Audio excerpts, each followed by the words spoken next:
Now we've covered playing using the E7, E9, E13. And remember that we're in the Mixolydian mode, so it's 1, 2, 3, 4, 5, 6, flat 7.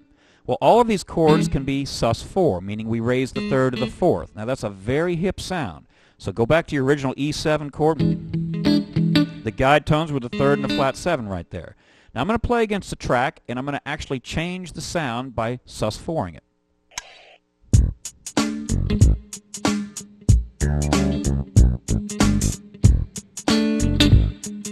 Now I'll put it in with the whole chord. It takes on a whole new color, and it feeds a different sound to the soloist. Here it is with them. That was that flat 3 to 3 move, but listen to my sus4. Now I'll take the E9, sus4 it.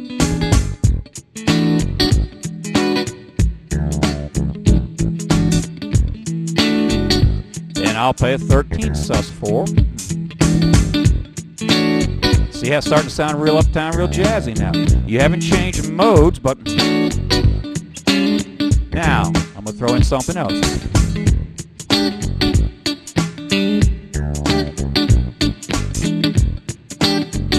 That was another color. Let's talk about that briefly.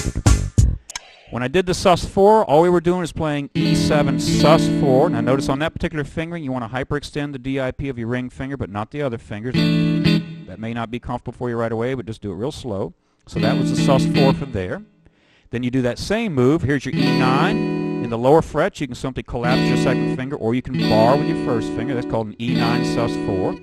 Here was the E13. So likewise, that same move. And by the way, you should memorize the scale degrees for each chord form. You're going to play this chord until the day you die. So know that from low to high, it's 1, 3, flat 7, 9, 5. Then you have points of reference. So that'll be an E13, sus4. You hear how it resolves really nice. And what that does for the soloist can stress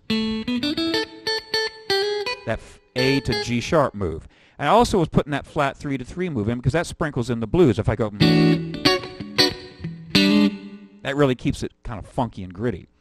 Then the last thing that I played, I threw in the old Hendrix chord, the 7 sharp 9 chord.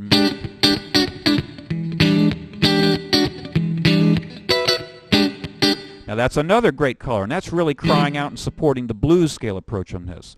So I could go afternoon on this progression, but what you want to do is start with these chords, and then I suggest you map out the entire fingerboard, get chord dictionaries, and start working up a lot of hip things you could use over this. Now what I'm going to do is play against the track.